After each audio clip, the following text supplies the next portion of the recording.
last one will be for the video presentation. So, we'll start our presentation maybe next week kung kailan matapos yung final exam and makaabot tayo sa time natin, sa timeline natin for the presentation. But it's important for you to upload your final manuscript as well as the video presentation on Friday. So that's our due date for the design project submission. So it will be next Friday na. Clear ba tayo doon? Can you please raise your hand if that's clear to everyone? Okay. So as per the problem set naman, Kayla, nakapaggawa ba ako sa'yo ng drive link para sa problem sets? Yes po, ma'am. Ayun. So each of you, which is member of this section, students enrolled in this section, will create a separate folder for the submission of your problem set. So make sure to have separate folder per student para mabuksan ko. Pag nabuksan ko is ando doon yung lahat ng file ninyo for the different part of problem set number 2, which also includes this topic. Okay? So after our discussion, you will be also completing the problem set for this topic and then submit it also on the same link, where other part of problem set number 2 is included. So if hindi nyo alam kung nasan yung link, ask lang kayo kay Kayla. Okay? So before we continue or start pala this topic, do you have any question? Clarification? Any question ba? Please raise your hand kung may question kayo. Wala na naman po.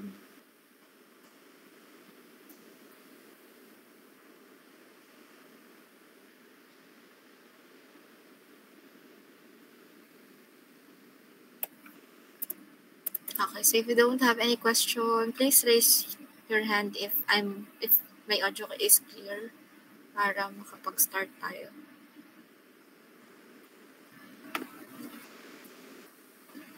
Okay.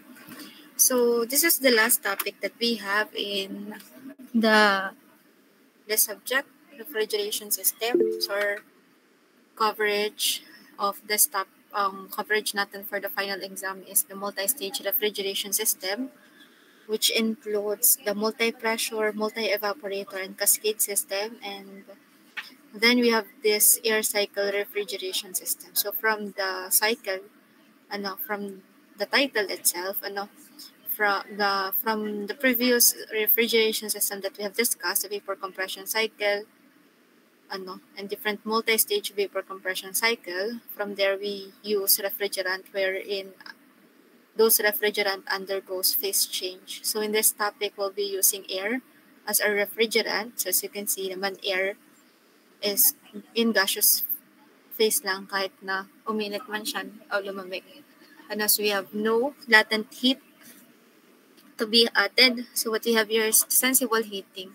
So sensible heating, ibig sabihin when there is an increase, when there is a heat added or heat rejected, makikita natin yung change in temperature pababa kung nag-reject ng heat, pataas kung nag-add ng heat. So sensible heating. So what is the difference ng mga component natin for air cycle refrigeration system compared with the vapor compression cycle? So for each component that we have here in air cycle refrigeration system, we have similar function actually if we compared it with the vapor compression cycle. We have the refrigerator, which acts as the evaporator in the vapor compression cycle, where the heat is being absorbed in this condenser. So in air cycle refrigeration system, it is replaced as a refrigerator na yung tawag doon. So compressor is different type of compressor lamang, which is ang main natin is air. Yung gagamit nun is air. Or maging working substance natin is air. And then for the condenser, it becomes air cooler. So sa halip na condenser, since hindi naman nagko-condense ang air, so there's no phase change. So what we use as a component here to lower the temperature is the air cooler. Okay? And then to do the expansion process or mapababa natin yung pressure bago ulit siya pumasok at our refrigerator, then what we use is expander or expansion turbine. Ira, you have question? I saw that you raised your hand. Any question, Ira Nicole? Sorry po, naiwan ako bukas. Okay. So what is the application of this air cycle refrigeration system? So we say this system is the only air cooling process developed for wide commercial application in which a gaseous refrigerated is used throughout the cycle. So again, for the components and operations natin, we are comparing this into our vapor compression cycle. So compression is accomplished by reciprocating our centrifugal compressor as in the vapor compression cycle, which is same lang. So nagbago lang is yung ating refrigerant, which is air na. But in condensation and evaporation, it is necessary in this refrigeration system. So it's being replaced by a sensible cooling. Okay, so this one is being replaced. Asan yung aking cursor? Okay, so this is being replaced by a sensible cooling and heating of gas. So when we say sensible heating or sensible heat, so kung mapapansin natin, if there's an increase in temperature or heat added to a substance, or the amount of heat added na substance with an increase in temperature. Yung latent heat naman natin is the amount of heat added in a substance without change in temperature but with change in phase. So sa sensible heat, makikita natin na if there is a heat added, makikita natin yung pagtaas ng temperature. Pagka naman nagkaroon tayo ng heat rejection, makikita natin yung pagbaba ng temperature. So an air cooler is used in place of condenser. So instead of the use of condenser, saan ba natin ginagamit? Ito. So in our compressor or in our vapor compression cycle, ito is sa halip na condenser, now in air refrigeration system, this is now, oh my God,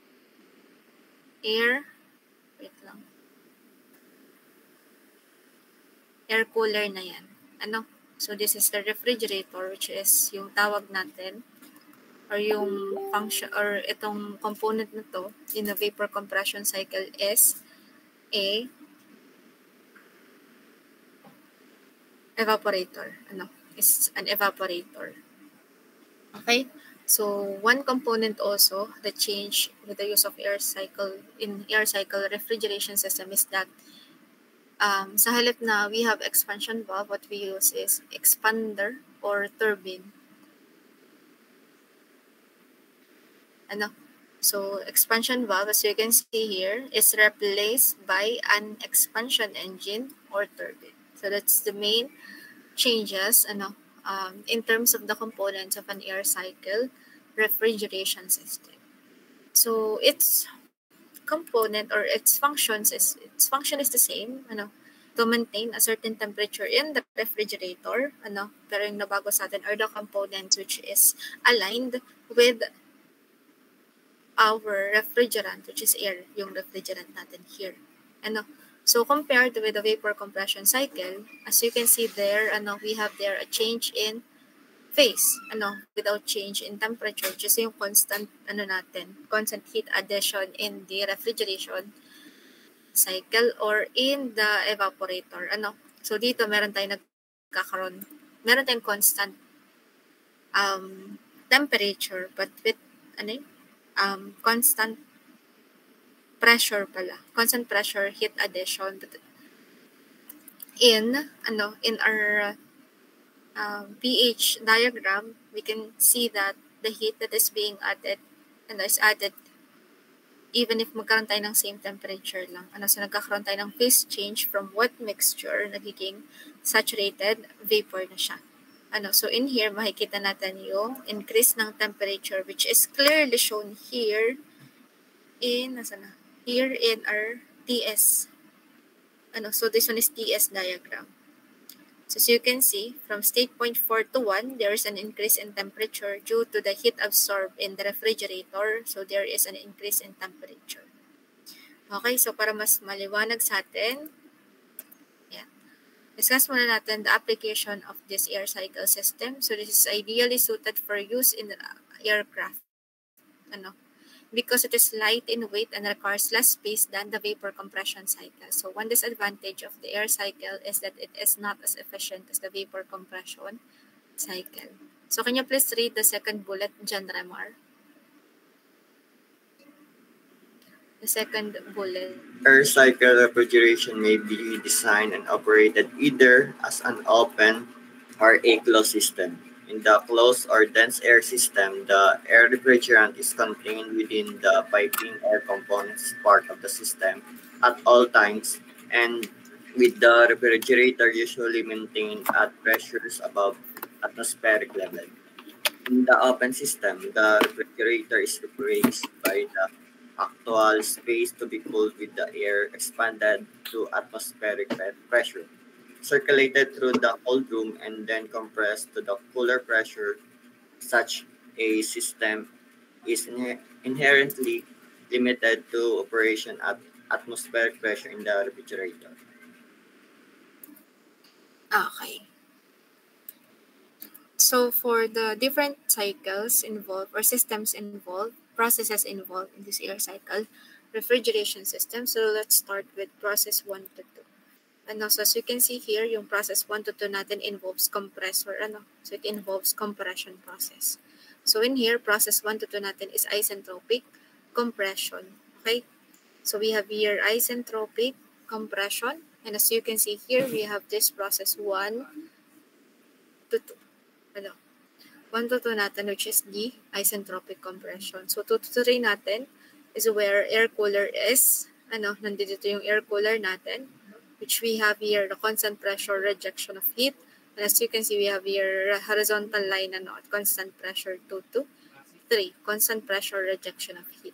And then the next one, or the next component involved in our process is the expander, or the expansion engine or turbine. Here, bumababa yung pressure natin. We have the isentropic expansion, constant entropy process, which is included here in our PV diagram. So as you can see, we have here the curved line showing the isentropic expansion process. And then for the last process where the refrigerator is involved, in here we have the constant pressure absorption of heat, where the heat rejected by the heat load is now absorbed in our refrigerator, which is the heat added in our refrigerator. So constant pressure absorption of heat, this is where our QA is added. That's state for 4 to 1. So dito yung ating QR. Okay? So since we use compressor, so meron tayong work in or work of the compressor, and then meron tayong work ng turbine. Kasi expander yan, or work ng expander, work output.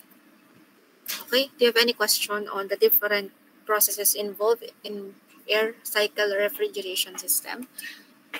Any question? Clarification? Meron ba? Okay, pataas ako ng kamay kung clear naman tayo dito. Okay, so as you can see, based on what we have discussed in this air cycle refrigeration system, there are 2 processes involved here, pero meron tayong 4 na main process to complete the cycle.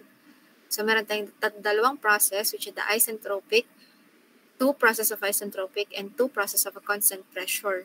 So since our working substance is an ideal gas, then what we are going to use is our formula to get other values or thermodynamic properties is to use an ideal gas equation, which is our P1V or PV is equal to MRT. Balik tayo dyan, sa thermodynamics, wherein with the use of the ideal gas equation. So since again, ang working substance natin is air, so this is the formula that we're going to use if ever that we are going to compute for other thermodynamic properties in each state point.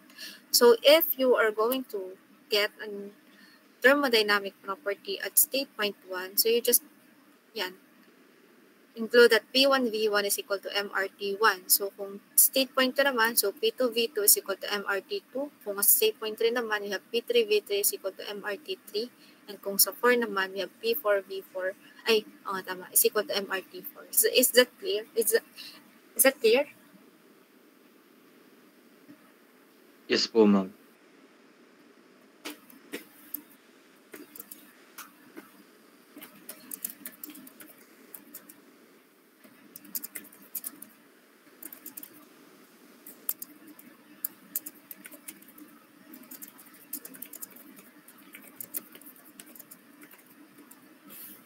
Okay, any question before we proceed with the derivation of formulas? Okay, so this here is the formulas that we're going to use which is involved in this air cycle refrigeration system. Okay, so again, let us start with our refrigerator. So kung pag-uusapan natin yung katapat niya in our vapor compression cycle, so ito yung evaporator natin. So this is where refrigerating effect is computed. And since yung refrigerator natin is in the process of a constant pressure process, so if for us to get the RA or QA, that is equivalent to MCP delta T. Asa na yun? Ayan.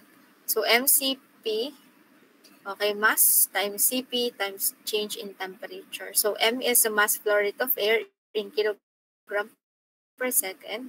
And yung CP natin is a specific heat at constant pressure of air, which is constant. You have to memorize this constant, 1.0062 kilojoule per kilogram Kelvin. So this is the specific heat capacity of air at constant pressure. So another constant that we will be using is R, or the gas constant of air. Ang gagamitin natin is 0.287 ba yun? Wait. Yan, 28708. Same unit, kilojoule per kilogram Kelvin. So you have to take note of these two constant. Saan gagamitin yung gas constant? So we're going to use that in ito ideal gas process natin, which is P1V1. Dito siya gas constant. And then yung CP natin is to get the heat added. As you can see, we are using it in order for us to get the refrigerating effect, which is MCP delta T. So CP is 1.0062, while they are 0.28708 kilojoule per kilogram Kelvin. Okay, is that clear? So yun yung Q1 natin, or yung refrigerating effect natin dito. So how are we going to obtain the work? As you can see, this one is the total work or work net to run our compressor work net. So meron tayo ditong output work in our expander, but as you can see, yung work output natin here in the expansion process is used as an additional work to run our compressor. So yun yung work net na makukompute natin later. But yan, let's proceed muna with our QR, or heat rejected in our compressor. So as you can see, the process involved in process 2 to 3 is a constant pressure rejection of heat. Constant pressure we're in for us to get the heat rejected. So we'll also be using MCP delta T. So magtataka kayo since yung 2 natin is greater than 3. So maglalabas dito is negative value, but don't worry doon kasi that's just the sign convention of the flow of the energy or energy transfer in the system. Since heat rejected is going out of the system, so this is correct that the value that we will obtain is negative value.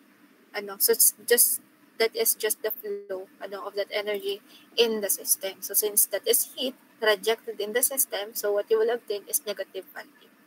Okay? Can you please raise your hand kung may question kayo?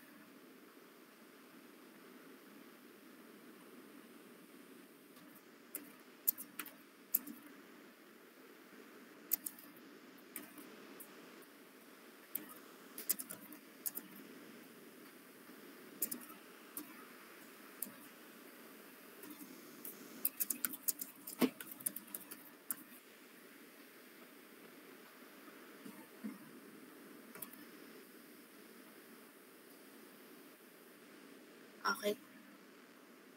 Okay, pataas naman ako ng kamay kung nakakahabol, nakakasunod.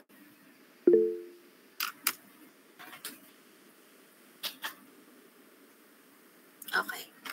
So, next natin is the compressor work. So work that is that will be used in the compressor is or will be obtained through an isentropic compression process formula or polytropic compression process formula. So therefore, this is dependent on the process involved if isentropic ba or polytropic. So if isentropic or ideal process yung involved sa atin, we'll be using constant K. Kung polytropic or actual compression process, actual work of compression kinukuha natin, then we'll be using N. So that's given naman in the problem, and if not, K for air is a 1.4 if it's not given.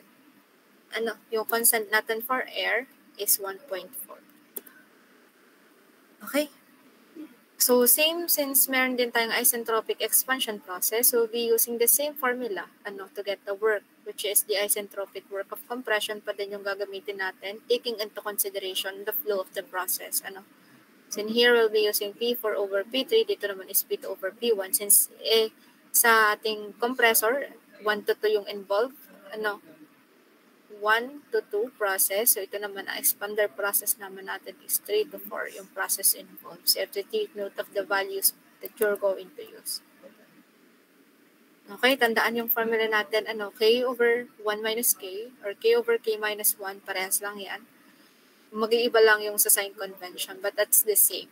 Okay.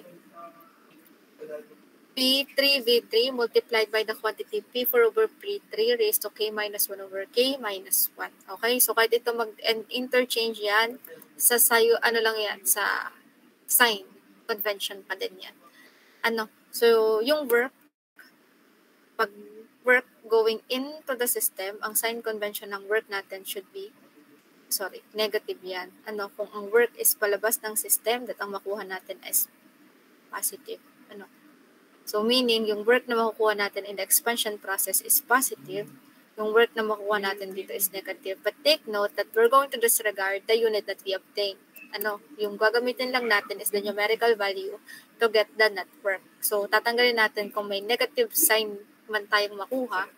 Ang gagamitin lang ninyo, if you're going to use or compute for this network, is the positive value or the numerical value lamang. So we're going to disregard the sign or its sign kung negative man yan. So for us to get the network, you'll be obtaining the value of the work of the compressor and minus natin yung expansion work.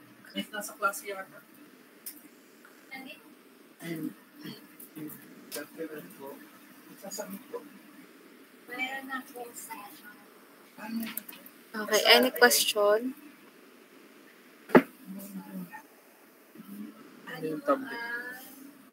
Okay, sorry. Okay, any question? So for us to get the COP, since this is an air refrigeration cycle, so for us to get the COP, then RA pa din siya over work or QA over work.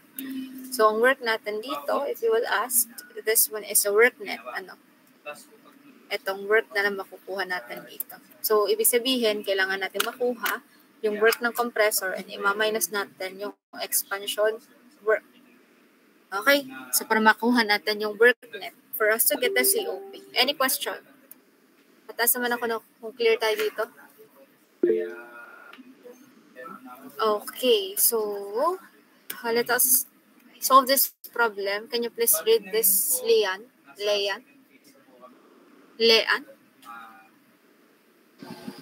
An air refrigeration system operating on a closed cycle is required to produce 50 kilowatts of refrigeration with a cooler pressure of 1,550 kPa and a refrigerator pressure of 448 kPa. Given air temperatures are 25 degrees Celsius for cooler and 5 degrees Celsius for refrigerator. Assuming a theoretical cycle with isentropic compression and expansion, no clearance and no losses, determine A. the mass flow rate, B. the compressor displacement, C. the expander displacement,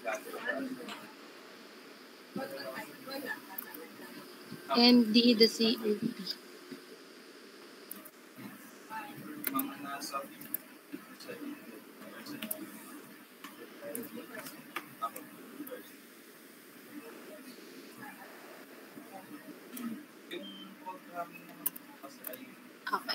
So, kinopya ko lang to para madali na siya ilagay. So, you are going to use both, P, V, and TS diagram. So, in all air refrigeration cycle naman, that's the same for all, So, take note lang that your process always start on the inlet of the compressor. Yun yung state point 1 natin para hindi kayo malilito. Kung saan kayo mag-start mag-numbering. Okay, so for our given here, so given natin, QA daw natin is 50 kilo. So, kailangan meron tayong solution din ito. Okay, so meron daw tayong cooler pressure. So, as you can see, yung pressure natin is constant. So, meron daw tayong cooler pressure na 155. Okay, so take note that in our given, P2 is equal to P3, which is equal to 1,550 kPa.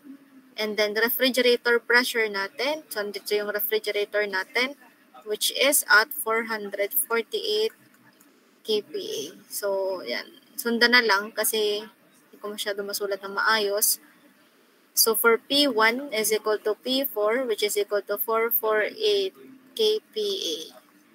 Okay, so mamaya magtatawag ako ng mga magsosolve. So, you'll be sharing your answer in the messenger na lamang. Okay, so leaving air temperature are 25 degrees Celsius for the cooler. So, alin ba yung cooler natin? Di ba, andito yung cooler natin? So, leaving daw is 25. So, therefore, yung T3 natin is equal to 25 degrees Celsius. Lagay din natin dito. Okay, and then leaving air temperature at the refrigerator. Ito yung refrigerator natin. Ito yung leaving.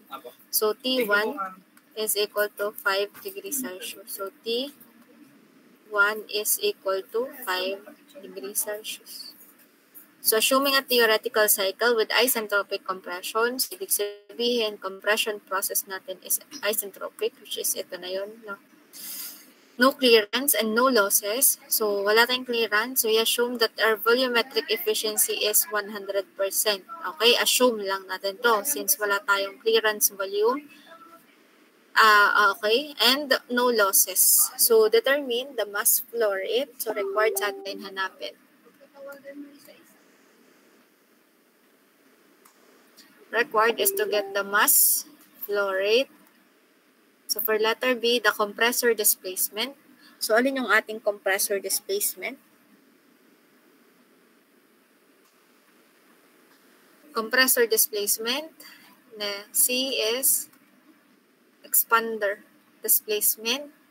And then D is COP. Okay, so saan ba natin makukuha yung ating displacement? So, take note that, di ba yung ating volumetric efficiency is volume divided by volume displaced. So, since ang hinahanap sa atin is volume displaced, so kunin natin yung volume divided by the volumetric efficiency. So, since we assume 100%, therefore, ang volume displaced natin is equivalent to the volume na kung saan natin kukunin yung volume displacement. So, kung sa compressor, this one is V1, and then, kung, ayan, sa compressor yan, or volume displacement ng compressor. So, kung hahanapan naman natin is N, so this is the clearance volumetric efficiency, volume displacement ng expander. Alin ba yung expander natin? So, sa expander, ang gagamitin natin is ito, 4. So, V4 over volume displacement ng expander. So, para makuha natin yung volume displaced ng expander, that is V4 over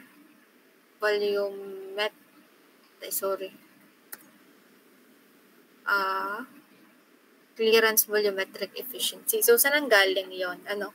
So, take note, ito ay sa compressor. Ito ay sa expander. So, bakit V1 yung ginamit sa compressor, tapos bakit V4 sa expander? Okay, so take note, as you can see in here, ito yung ating compression process. So bago siya i-compress, dito, yun na yung laman ng ating compressor. Yung volume na to, before compression, yun yung V1 natin. So this is the volume displaced dun sa ating compressor.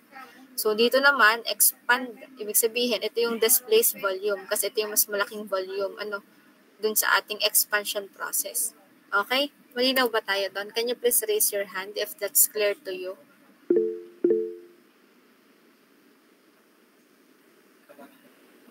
Okay, so I will give you 10 minutes, 10 to 15 minutes to solve this problem. So since ang involved na sa atin dito is the isentropic process, so kung mapapansin nyo dun sa ating vapor compression cycle, key details that we need to compute first are all the enthalpies. So in an air refrigeration cycle, we need to compute all the temperature at each state point. So kailangan nyo ma-compute ang lahat ng temperature. So dito kasi, and make sure that yung inyong temperature should be in absolute. You have to add 2.73.15 to convert it into Kelvin. Okay, so I will call someone later to share their answer in GC para makita natin kung tama yung sagot nyo. Okay, so ang una muna natin kunin are the temperature. Okay? Tapos once na ma-obtain niyo yung temperature, please share it on RGC. So paano ba natin kukuhanan yung temperature natin? So kailangan nyo gamitin yung formulas natin for constant entropy process. So di ba if our entropy is constant, yung P1, V1 raised to K is constant, which is equal to P2, V2 raised to K. So kung temperature yung kukunin natin, T2 is equal to T1 multiplied P2 over P1 raised to, anong formula natin dito? K minus 1 over K po. Ano yon? K minus 1 over K. Wait. Hindi ko lang marinig.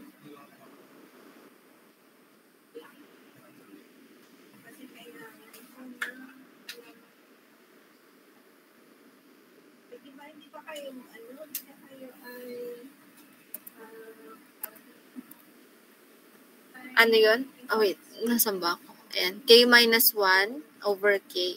Over So K. kung polytropic process naman, yung K, papalitan nyo lang siya ng N. Sa lahat ng to. So kung polytropic process, lahat naman yan ay given. Lahat ng formula pwede nyo gamitin for isentropic process. Yung K lang for air, which is 1.4, papalitan nyo siya ng N. Kung ano yung given sa problem. Can you please raise your hand if that's clear? Okay. So, yan. Okay. So, I'll give you 10 minutes to solve for the temperature and then please share it on our GC. So, I will be calling everyone na lang para isa-isa natin makuha. So, magsimula tayo sa A. Allen, you'll be sharing the answer for T. Ano bang mga wala pa dito? T2. Can you please raise your hand kung clear? Kung halimbawa, na-solve nyo na siya lahat, or natapos kayo mag-solve, square nyo na lang kung ano yung part ninyo sa pag-share sa GC. Clear ba tayo doon? Pataas naman ako ng kamay kung clear tayo doon. Ayun. So, first is Allen. Hands down. Allen? Nandito ba si Allen? Dito po mo. Ayun. So, you'll be sharing your answer for T2. Okay po. Okay. How about you, Andre? Rafael, are you there? Yes po, ma'am. Ayun. You'll be sharing your answer for T3. Ay, T4 pala. Because yun yung hahanapin natin. T4. Okay ba tayo doon? Please Yes, confirm ha. Ayun. So, next is for the mass. Mass will be obtained by Bartlett. Please confirm. Mass flow rate. Okay po, ma'am. Okay. And then the compressor displacement will be obtained by Christian Marl. Please confirm. Yes po, ma'am. Ma'am, tanong ko lang po, yung sit-in po kasi. Yes. Ano yon? Sit-in lang po kasi. So, sa GC pa din po isasend. Again? Bali po, sit-in lang po. Ako. Okay lang. Sige po, ma'am. Ayan. Christian, you'll be answering compressor displacement nga. Tama ba? Yes po, ma'am. Okay. And then Christopher Ambulo, you'll be answering the expander displacement. Please confirm. Sige po, ma'am. Ayan. So before natin ma-obtain yung COP, first we need to get the work of the compressor. Okay. That will be answered by Christopher Ambulo. Please confirm. Work of the compressor. Apo, ma'am. Okay. And then Felix Nathaniel will be computing the work of the expander.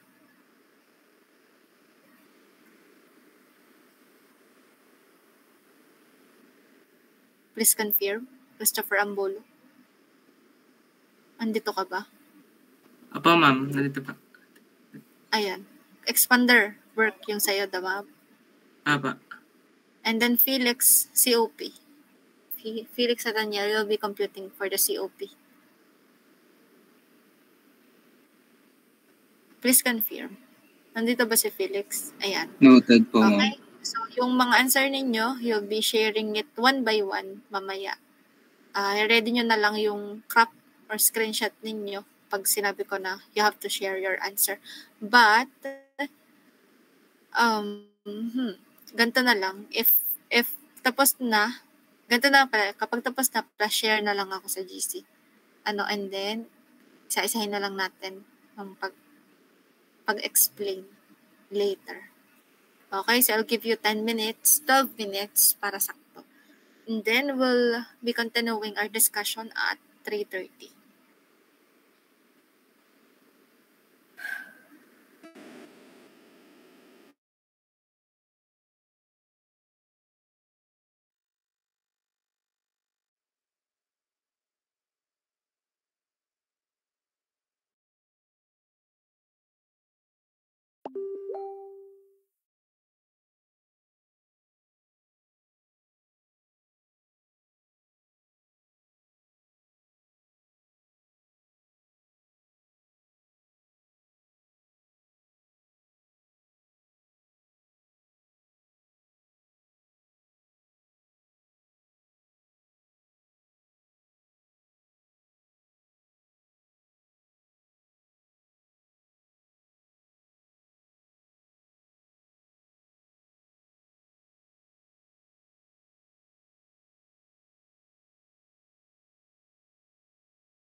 Okay, dun sa mga tinawag ko, can you please raise your hand kung may sagot na kayo?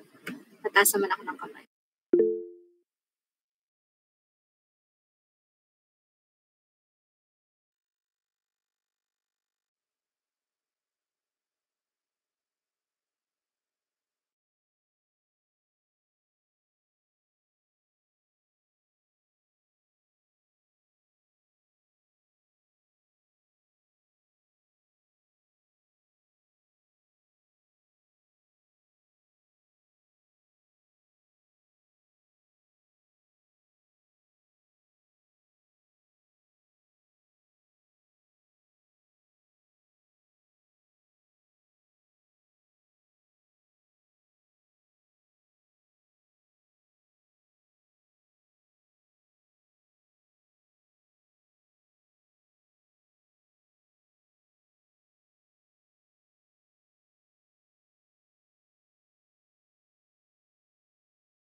Okay, so again, dun sa mga natawag ko kanina, may nakatapos na ba?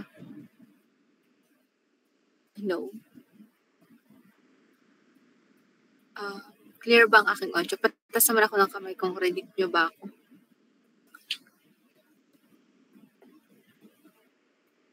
Hello?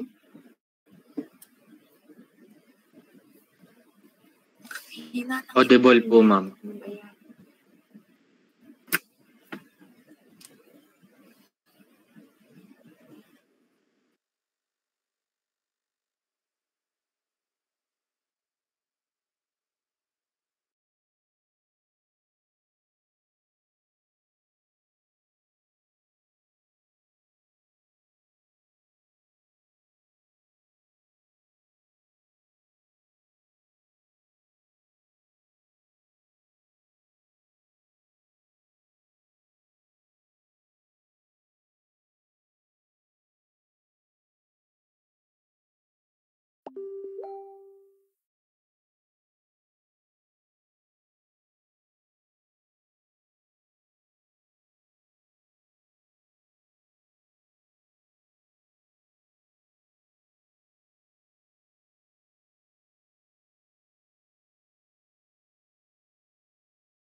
ano dyan? Ano interval?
Okay, so can you please share your answer in our GC para makita natin kung tama ba yung sagot niyo?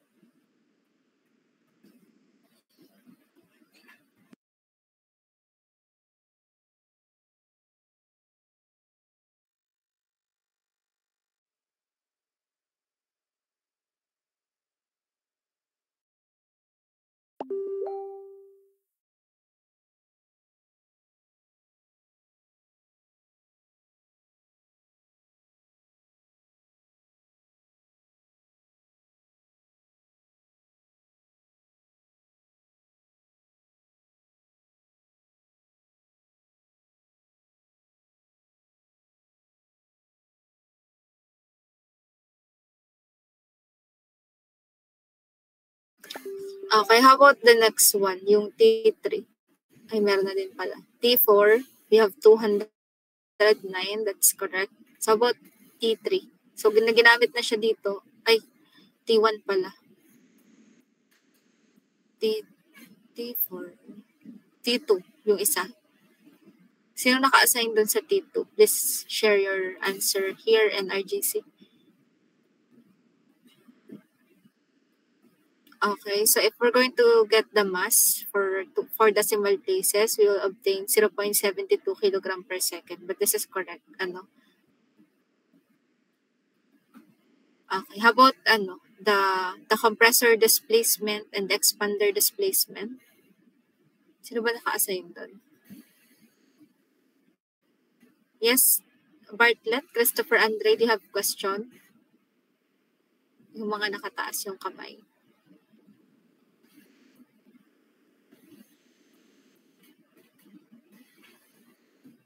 Yung iba pala, dito sa kabila sa ibang section pala. Wait, share ko din dito sa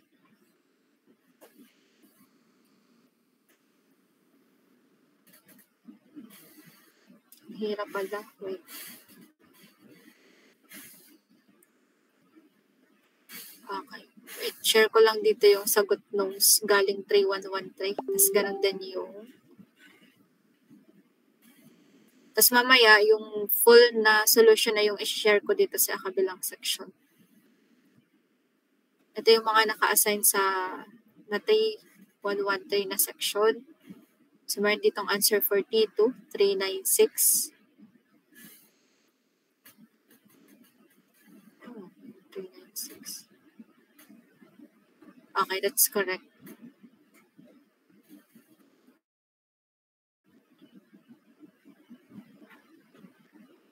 Okay, so about yung full na solution.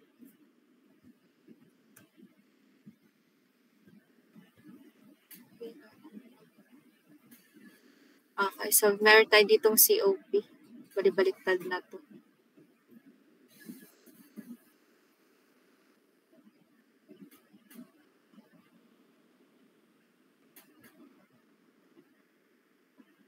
How about for the compressor displacement and the expander displacement?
Okay, so ito nakatama naman dun sa COP, but here is the full solution, based on our...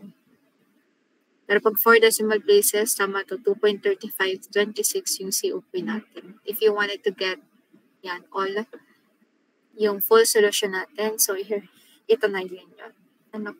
So for the your solution, make sure to include unit analysis for each required in the problem. So make sure na ilagay yung mga units para hindi kayo magkakamali. Okay? Any questions sa problem na to? So take note that kung mapapansin nyo dito for letter A natin, for B compressor piston displacement, ang kinuha natin dito is B1 as we've discussed kanina. So if meron tayong clearance, kasi ito ay without clearance, if percent clearance is given in the problem, so you have to divide this by the volumetric efficiency. So in here kasi we assume 100%.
Okay, nawala lang ulit.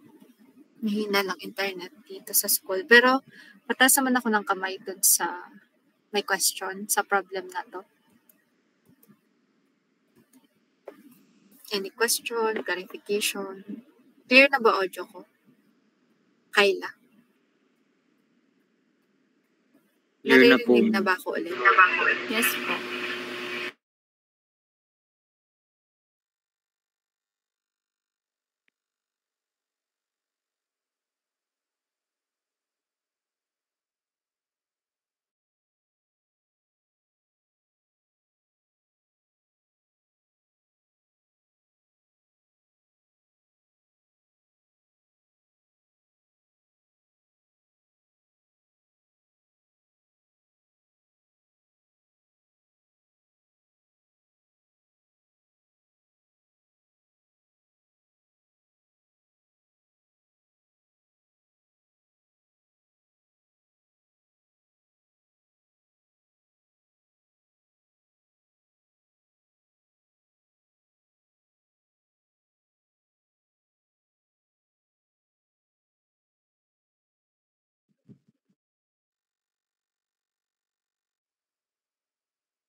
Okay, hello everyone.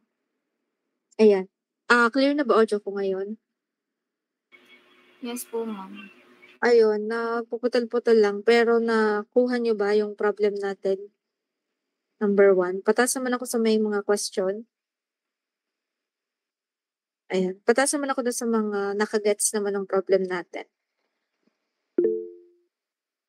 Okay. So, again, yung sa letter B at C natin, hindi na lang ako makapag-share screen, pero napasa ko naman na sa GC yung sagot.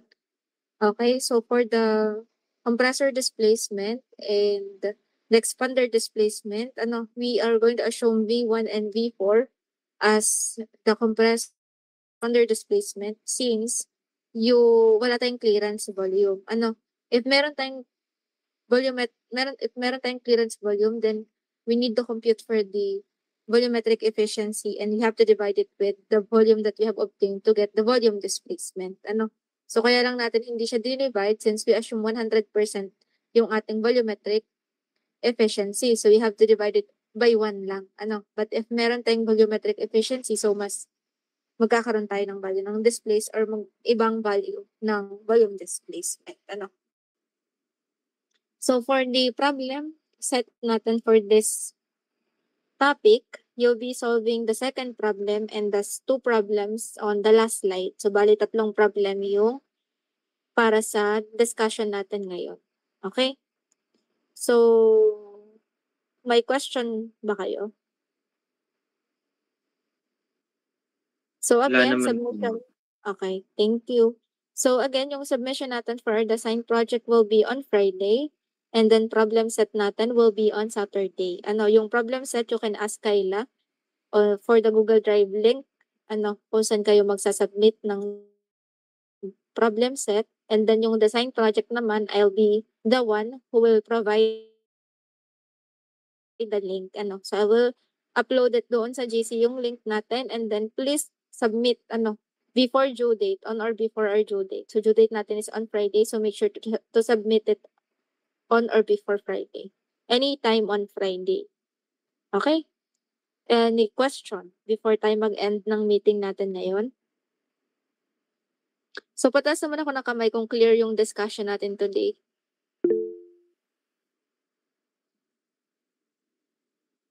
Okay, so bukas kasi is holiday. So dapat face-to-face tayo mag-meet. But since holiday, so hindi na tayo makakapag face-to-face ng meeting. So I try really to have our discussion ngayon na online siya. Nasa school din ako, so mahina yung internet dito. Hindi ako makapag-share. Kahit data na yung gamit ko, di pa rin siya. So sa cellphone na to naka-join. Okay? So, ayun. If you don't have any question, goodbye everyone and see you on Sunday. Nga pala, final exam, 7 to 9. Next Sunday. Okay? So, wala nang